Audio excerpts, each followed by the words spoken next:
Hello students, we have discussed in our last video valency of element के बारे में मैंने आपसे डिस्कस कर चुका था। So we have discussed in our last video valency of element, और आपको मैंने कुछ इसमें हेडिंग्स भी लिखवाई थी, कुछ थ्योरी भी लिखवाई थी। मैंने आपको बताया था the combining capacity of atom. जो कोई एलिमेंट है, एलिमेंट की जो कंबाइनिंग कैपेसिटी होती है of atom of element, element के एटम की जो कंबाइनिंग कैपेसिटी होती है in order to complete their octet and attain stability. तो वो क्या करती है, ऑक्टेट को कंप्लीट करती है और स्टेबिलिटी को अटेन करती है, अपना स्थायित्व बनाती है। तो वो क्या कहलाती है, वैलेंसी कहलाती है। ये हम लास्ट वीडियो में डिस्कस कर चुके थे। आज की इस वीडियो में मैं आपके लिए कुछ नया लेकर आया हूँ। ठीक है, मैं आपको आइसोटॉप के बारे में बताऊंगा, आइसोबार के बारे में बताऊंगा, एलिमेंट का जो एटॉमिक स्ट्रक्चर होता है उसका रिप्रेजेंटेशन भी आपको एक बार और बताऊंगा। कुछ नया लेकर आया हूँ। और वीडियो को स्टार्ट करने से पहले मैं आपसे कहना चाहूंगा, घर पे रहें, सुरक्षित रहें, साइंस को पढ़ते रहें, डे टू डे प्रैक्टिस करते रहें। I think you have a lot of time to practice science in a whole day. आप बहुत सारी प्रैक्टिस कर सकते हैं। प्रैक्टिस करें, रफ में ही करें, लिख लिख कर करें। आपसे हर वीडियो में मैं कहता हूँ लिख लिख कर ही प्रैक्टिस करें। ठीक है, और जो भी गलती होगी आपकी रफ में ही होगी, फेयर में उसको नीट एंड क्लीन होमवर्क की फॉर्म में करें। ठीक है, होमवर्क करें neat and clean, black pen का हेडिंग में यूज करें। ठीक है, और आपको क्वेश्चन भी ब्लैक पेन से ही करने, और आपको आंसर जो करने ब्लू पेन से करने। फिर भी यदि कोई if you have any doubt, ठीक है, during related to homework, so you can easily discuss me. ठीक है, डायग्राम पेंसिल से ही बनाएं और प्रैक्टिस करें बिना देखे डायग्राम बनाने की, क्योंकि इन फर्दर डेज आपको फ्यूचर में मंडे टेस्ट लगेगा आपके, तो आपको प्रॉब्लम हो सकती है। इसलिए 8th क्लास में भी मैंने आपको इसी तरीके से पढ़ाया था, प्रैक्टिस करवाई थी। और I think I hope to all of students आप इस तरीके से आगे पढ़ते रहेंगे, प्रैक्टिस करते रहें। जो ऑनलाइन क्लासेस साइंस की चल रही है उनका भरपूर फायदा उठाएं। ठीक है, और मेरे वीडियो को लाइक करें, शेयर करें। जिन those students are not subscribe my YouTube channel, so please I request you to subscribe my channel. ठीक है, लाइक करें, कमेंट करें। कोई भी क्वेरी हो व्हाट्सएप के थ्रू आप पूछ सकते हैं, कॉलिंग के थ्रू आप पूछ सकते हैं, वी चैट के थ्रू कर सकते हैं, टेलीग्राम के थ्रू कर सकते हैं। ठीक है, कॉलिंग के through at any time you can contact me easily. So I would like to answer your questions. ठीक है, एट एनी टाइम मैं उनके आंसर्स दूंगा। So let's come on the topic. ठीक है, बैलेंस के बारे में बता दिया था। आपको जो आज के इस वीडियो में आपको करना है, आपको हेडिंग डालनी है। ठीक है, आपको सिस्टमेटिक एक आपको डायग्राम बनवाऊंगा एटम से रिलेटेड, तो आपको हेडिंग डालनी होगी। ठीक है, systematic atomic structure of element. ठीक है, हेडिंग डालिएगा सिस्टमेटिक। ठीक है, सिस्टमेटिक। ठीक है, सिस्टमेटिक एटॉमिक स्ट्रक्चर। ठीक है, आप कई बच्चों का इश्यू भी, कई बच्चों का नहीं, बहुत कम बच्चों का, सभी बच्चों के समझ में भी आ रहा है, लाइक भी कर रहे हो आप, शेयर भी कर रहे हो। जिन स्टूडेंट्स को अभी पता नहीं है, जो आपके क्लासमेट्स मेरे वीडियो से अवेयर नहीं है, कि उन्हें लग रहा है कि हमारी स्कूल बंद है, हमारी क्लासेस नहीं चल रही, तो मैं आप लोगों से रिक्वेस्ट करूंगा, बॉयज और गर्ल्स जो आपके क्लासमेट्स हैं, आपके साथी हैं, प्लीज उनको बताइएगा कि साइंस की क्लासेस चल रही हैं, वो भी आपके साथ चलें और पढ़ाई करें, उनका नुकसान नहीं हो, बस इसका ध्यान रखें। और ठीक है, और आगे इस वीडियो को कंटिन्यू करते हैं। ठीक है, सिस्टमेटिक मैंने आपको यहाँ बताया था, systematic atomic structure of element. Element का जो सिस्टमेटिक स्ट्रक्चर मैं आपको बताऊंगा कि होता क्या है, कि जो एलिमेंट है मैंने आपको बताया था, एटम का जो न्यूक्लियस होता है। ठीक है, एटम का जो न्यूक्लियस होता है, उस न्यूक्लियस के चारों तरफ जो सर्कुलर पाथ है वो क्या कहलाते हैं, उसके शेल्स कहलाते हैं। सबसे पहले हम हाइड्रोजन वाले केस में लेते हैं। ठीक है, आइसोटॉप आपने लास्ट हेडिंग डाली थी ना, उस आइसोटॉप को तो आप इरेज कर देना, उस आइसोटॉप को इरेज कर देना, और उसकी जगह हेडिंग डालना आप हाइड्रोजन। ठीक है, मतलब उसकी जगह हेडिंग डालनी है systematic atomic structure of element. अब इसके अंदर हाइड्रोजन का बता रहा हूं। सबसे पहले एक एटम बनाना, एटम का ये क्या हो जाएगा, न्यूक्लियस हो जाएगा। ठीक है, ये हो गया हाइड्रोजन का। हाइड्रोजन का एटॉमिक नंबर 1 होता है, देख लीजिएगा, दिख रहा होगा आपको, हाइड्रोजन का एटॉमिक नंबर 1 होता है। तो ये पॉइंट जो डार्क किया है ये है न्यूक्लियस, और ये फर्स्ट शेल। हीलियम वाले केस में आपके हो जाएगी, ये हीलियम का हो जाएगा न्यूक्लियस। ठीक है, ये तो हो गया इसका न्यूक्लियस, एंड देन ये शेल हो जाएगी। फर्स्ट शेल में कितने इलेक्ट्रॉन, हाइड्रोजन के केस में तो होता है 1 इलेक्ट्रॉन, तो यहाँ पर 1 डार्क करना है। हीलियम का एटॉमिक नंबर 2, तो 2 इलेक्ट्रॉन, लेकिन नंबर ऑफ शेल्स कितनी है, 1 ही है। ठीक है, हाइड्रोजन, हीलियम। लिथियम वाले केस में देखिएगा, ये तो हो गया इसका न्यूक्लियस। ठीक है, ये हो गया इसका फर्स्ट शेल, ये होगी इसकी second shell. Is that clear? ये हो गया लिथियम। लिथियम का एटॉमिक नंबर 3 होता है, तो इसका इलेक्ट्रॉनिक कॉन्फ़िगरेशन सेल्स की फॉर्म में आपको याद हो तो मैंने आई थिंक 10 डेज पहले की वीडियो देखना आप, यदि आपने होमवर्क कर लिया हो नीट एंड क्लीन तो आई थिंक 10 या 15 डेज पहले की वीडियोस आप देखना, मैंने आपको स्टार्टिंग के देखना, ठीक है, आई थिंक 25 डेज पहले की देखना, आपको एक इंडेक्स बनवाई थी मैंने इलेक्ट्रॉनिक कॉन्फ़िगरेशन, मैंने आपको शेल्स की फॉर्म में भी वहां पर इंडेक्स बनवाई हुई है और सब शेल की फॉर्म में भी इंडेक्स बनवाई हुई है। अब शेल्स की फॉर्म में किस तरीके से, जैसे मैंने वहां पे आपको बनवाया था शेल्स फॉर्म में hydrogen, helium, lithium, beryllium, boron, carbon, nitrogen, oxygen, fluorine, neon, sodium, और शेल्स में मैंने आपको लिखवाया था इलेक्ट्रॉन कॉन्फ़िगरेशन सेल्स की फॉर्म में 1 हीलियम का 2, 2,1, 2,2, 2,3, 2,4, 2,5, 2,6, 2,7, 2,8, 2,8 हो गया, यानी कि 10, यानी कि नियोन 2,8,1, 2,8,2, 2,8,3, इस तरीके से ये इंडेक्स मिल जाएगी। ये तो है शेल्स की फॉर्म में इलेक्ट्रॉनिक कॉन्फ़िगरेशन।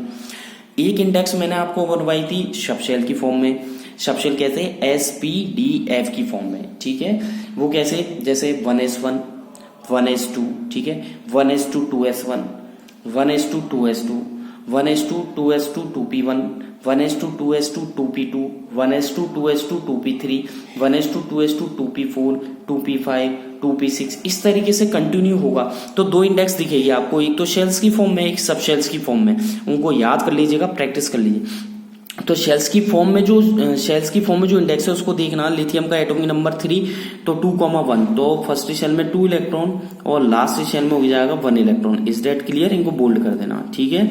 हाइड्रोजन, ठीक है, लिथियम के बाद बेरिलियम का आ जाओ, ठीक है, तो यहाँ पर ये फर्स्ट न्यूक्लियस, ये न्यूक्लियस हो गया, ठीक है, ये फर्स्ट शेल एंड देन ये सेकंड शेल, ठीक है। बेरिलियम पहले मैं सारे बना रहा हूँ, ठीक है, पहले आप बना लेते हैं। बेरिलियम के बाद बोरान, ये हो गया इसकी सेकंड शेल, ये फर्स्ट शेल और ये न्यूक्लियस, ठीक है। बेरिलियम के बाद बोरान, कार्बन वाले केस में ये रहा कार्बन, ठीक है, ये न्यूक्लियस हो गया, ये इसकी फर्स्ट शेल और ये हो गई इसकी सेकंड शेल। कार्बन के बाद, ठीक है, नाइट्रोजन, ठीक है, नाइट्रोजन वाले केस में क्या करोगे आप, ये फर्स्ट, ठीक है, ये फर्स्ट शेल न्यूक्लियस, ये second shell.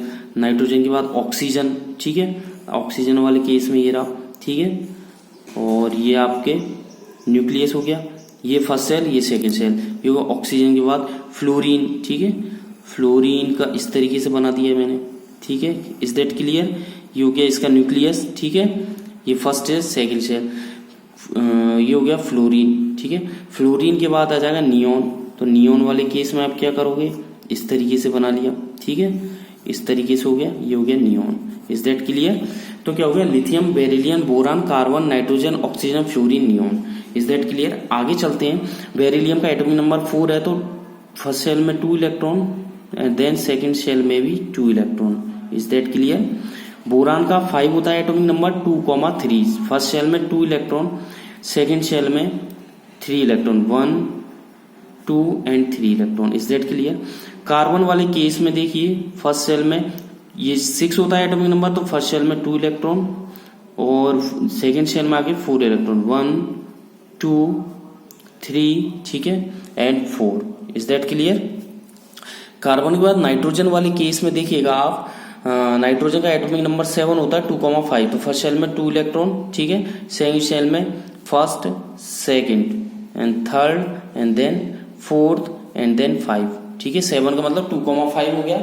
Is that clear. इसके बाद देखिएगा आप, नाइट्रोजन के बाद देखिए ऑक्सीजन, ऑक्सीजन का एटॉमिक नंबर 8 होता है 2,6, ठीक है, 2,6 का मतलब 2, तो इसके फर्स्ट शेल में। Is that clear. और ये न्यूक्लियस हो गया, 2 इलेक्ट्रॉन फर्स्ट शेल में, सेकंड शेल में हो गए इसके 6, 1, 2, 3, 4, 5 and 6। Is that clear. Next fluorine वाले केस में चलते हैं। फ्लोरीन का एटॉमिक नंबर होता है एटॉमिक नंबर होता है इसका 9 एंड 2,7, तो फर्स्ट शेल में 2 इलेक्ट्रॉन, ठीक है, एंड 7, ठीक है, 1, 2, 3, 4, 5, 6 and then 7। Is that clear, ठीक है।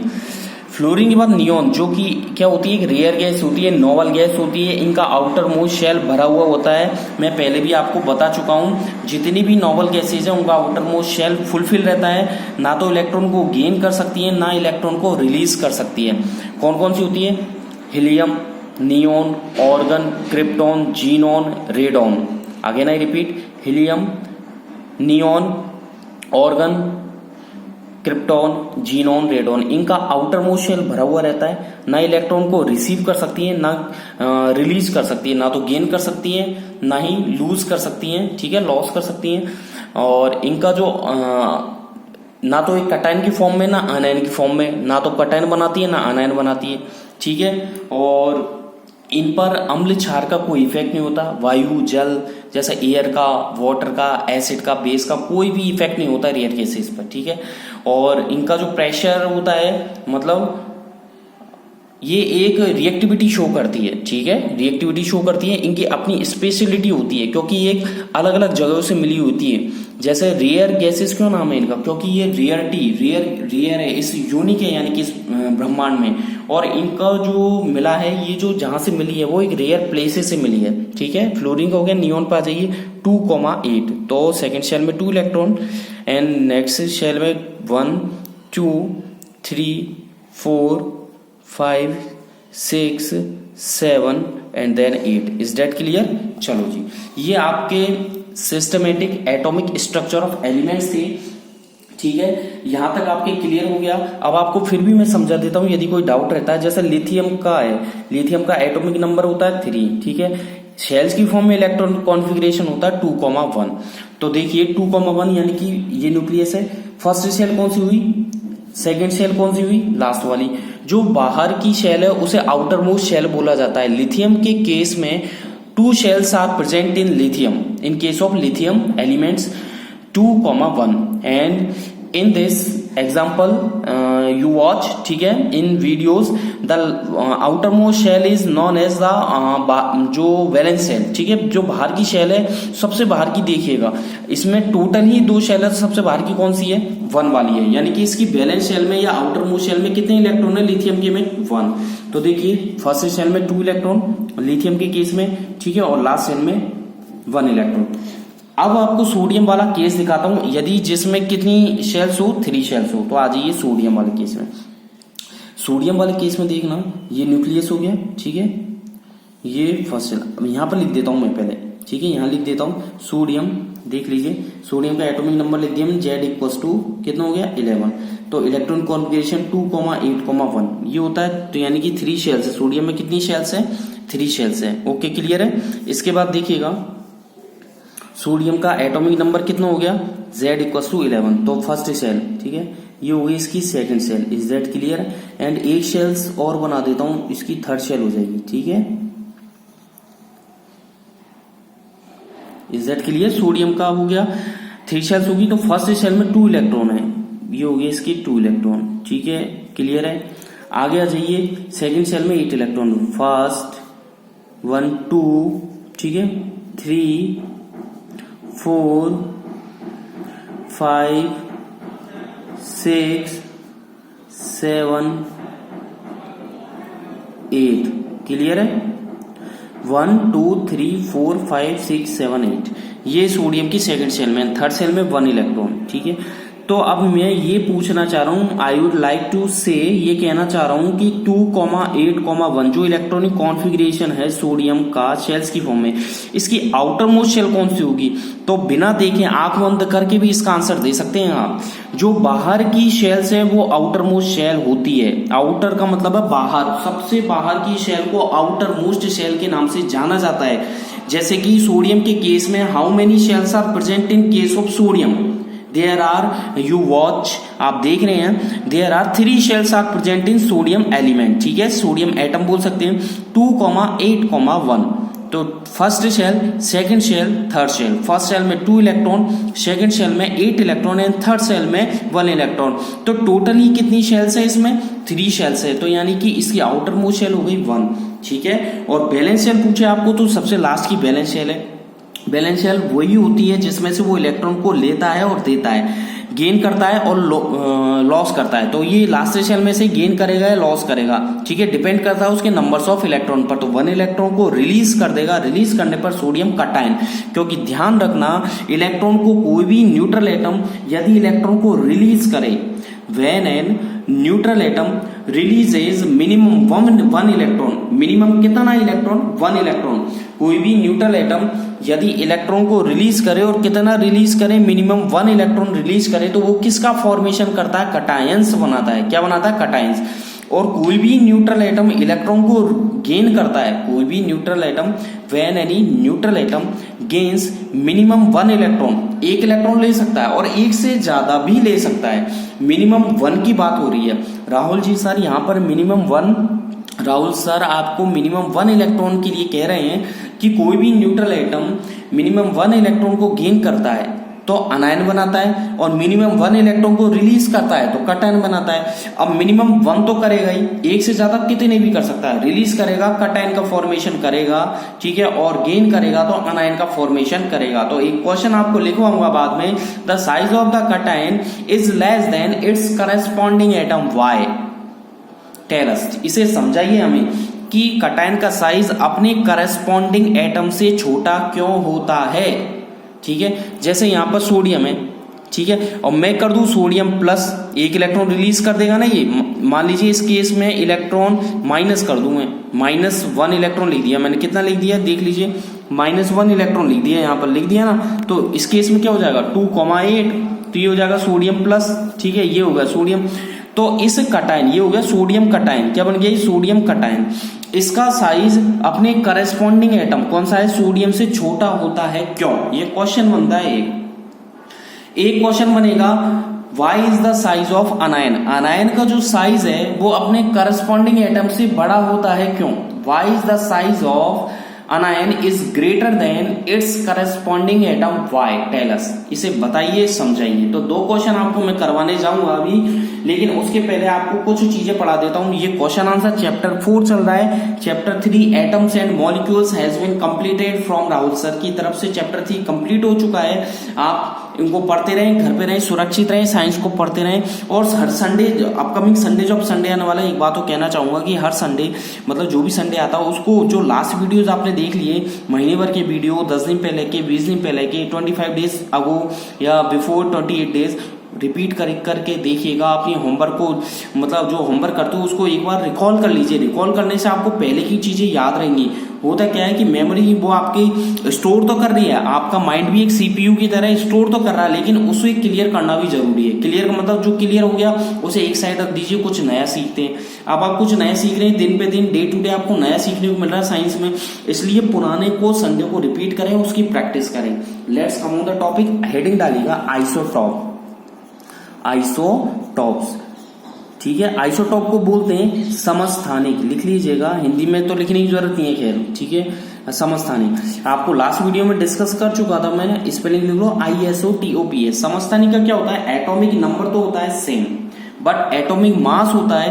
एटॉमिक मास का दूसरा नाम भी है मास नंबर। एटॉमिक मास का सेकंड नेम मास नंबर होता है। तो यदि मैं एटॉमिक मास बोलूं और कहीं राहुल जी सर आपको मास नंबर कह के बोले, तो बात एक ही है, एटॉमिक मास को मास नंबर ही बोला जाता है। दोनों का नाम, दोनों का मतलब एक ही है।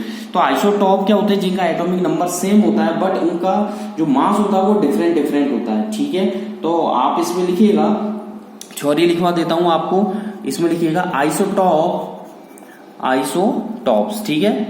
देखिएगा आइसोटॉप्स, ठीक है, are defined, DEFINED, are defined, ठीक है। आगे लिखिएगा डिफाइंड एज, ठीक है, द एटम्स, ठीक है, of same element, of same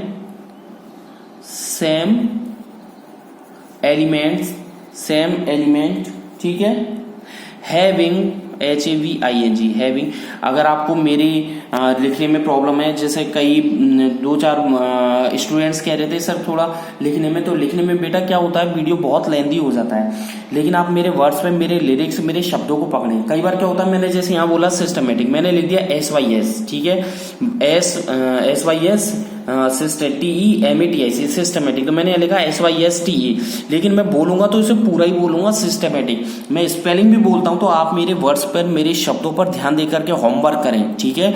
और यूट्यूब को जो चैनल होता है, यूट्यूब को ऑन करें तो उसकी स्पीड को स्लो कर लें, तो मेरे वर्ड्स को पकड़ें, मेरे शब्दों को पकड़ें, मेरे लिरिक्स पर ध्यान दे करके होमवर्क करें, ठीक है। शॉर्ट में लिख देता हूं लेकिन बोलता मैं पूरा हूं, कंप्लीट फॉर्म में बोलता हूं। कम टू द पॉइंट, ठीक है। Isotope is defined as atoms of same element having, ठीक है, the same SAME, the same atomic number but different, ठीक है, डिफरेंट मास नंबर MASSNO, ठीक है। इसमें क्या होता है, सेम तो atomic number but different mass number होता है। एग्जाम्पल, ठीक है, आगे लिखिए, फुल स्टॉप लगा दीजिए, एग्जाम्पल लिखिए, EX करके हेडिंग डालें, एग्जाम्पल हाइड्रोजन का एग्जाम्पल आपको बता देता हूं। हाइड्रोजन के आगे लिखिए, इट एग्जिस्ट, हाइड्रोजन के 3 आइसोटोप होते हैं, प्रोटियम, ड्यूटेरियम, ट्राइटियम। तो it exist, EXIST, it exist in 3 forms, THRW, 3 forms में होता है ये, ठीक है। पहला लिखिए प्रोटियम, PROTIUM, प्रोटियम लिखिए 1H1, ठीक है। देख लीजिए मैंने कैसे लिखा है, पहले एलिमेंट का मैंने यहाँ पर लिख दिया सिंबल, ठीक है। नीचे लिखना है एटॉमिक नंबर 1, फिर उसका mass number 1H1। Deuterium, DEUTERIUM, deuterium, इसमें लिखना है आपको H, इसका सिंबल हो गया 1 2। और ट्राइटियम, TRITIUM, ट्राइटियम के केस में क्या लिखे हो, हाइड्रोजन 1H3, ठीक है। इसमें स्टार लगा करके लिखना एटॉमिक नंबर ऑफ, ठीक है, हाइड्रोजन एटम इज 1, देखिए atomic number of hydrogen atom, ठीक है, कितना है, इज 1 होता है, ठीक है। बट द एटॉमिक मास, आगे लिखे but the atomic ATOMIC atomic mass, ठीक है, ब्रैकेट में लिखे mass number of 3 isotope, THRW, 3 isotopes are 1, 2 and 3 respectively. इसमें लिखा है हाइड्रोजन का जो एटम है उसका जो एटॉमिक नंबर तीनों का सेम है 1, लेकिन एटॉमिक मास, जिसे मास नंबर भी बोला जाता है, वो है 1, 2 एंड 3। Is that clear? आगे आ जाइए, नेक्स्ट एग्जांपल लिखिए आप ऑक्सीजन की, तो लिख दें आइसोटॉप, हेडिंग डाल दें एग्जांपल में isotope of oxygen, isotopes of oxygen, ठीक है। कितने होते हैं ऑक्सीजन की? 3 होते हैं, ठीक है। लिख दें O 8O16 8O17 यहां पर लिखें 8O18, ठीक है, 8O18। Is that clear? अगला एग्जांपल लिखें isotope of chlorine, isotopes of chlorine के आइसोटॉप लिखवा रहा हूं, CHLORIN, क्लोरीन के हो जाएगा 17 क्लोरीन 35, एक लिखा 17 क्लोरीन 37। मैंने देखो एटॉमिक नंबर सबका नीचे लिखना होता है लेफ्ट साइड में लिखना होता है एटॉमिक नंबर, और मास नंबर लेफ्ट साइड या राइट साइड किधर भी लिख सकते हैं, लेकिन ऊपर की तरफ। ध्यान देना, अगर आपने ऐसे लिख दिया क्लोरीन का 37 क्लोरीन 35 तो ये रॉन्ग है। और यदि आपने ऐसे लिख दिया, ठीक है, यदि आपने ऐसे लिख दिया, देख लीजिए क्लोरीन 17 और इधर लिख दिया 35 तो ये भी रॉन्ग है। यानी कि आपको एटॉमिक नंबर नीचे ही तो लिखना है बट लेफ्ट में लिखना है, ध्यान रखना लेफ्ट साइड में ही लिखना है, ऊपर एटॉमिक मास किधर भी लिख सकते हैं, ठीक है। एंड थर्ड एग्जांपल लिखिए आइसोटॉप्स ऑफ कार्बन के आइसोटॉप्स, हेडिंग डाल करके लिख देना तीनों के एग्जांपल 6C12, 7, यहां पर भी 6 ही आएगा क्योंकि एटॉमिक नंबर सेम है, 6C14, ठीक है। आज के लिए बस इतना ही, अगली वीडियो में फिर मिलेंगे कुछ नए टॉपिक्स के साथ। तो घर पे रहें, सुरक्षित रहें, साइंस को पढ़ते रहें।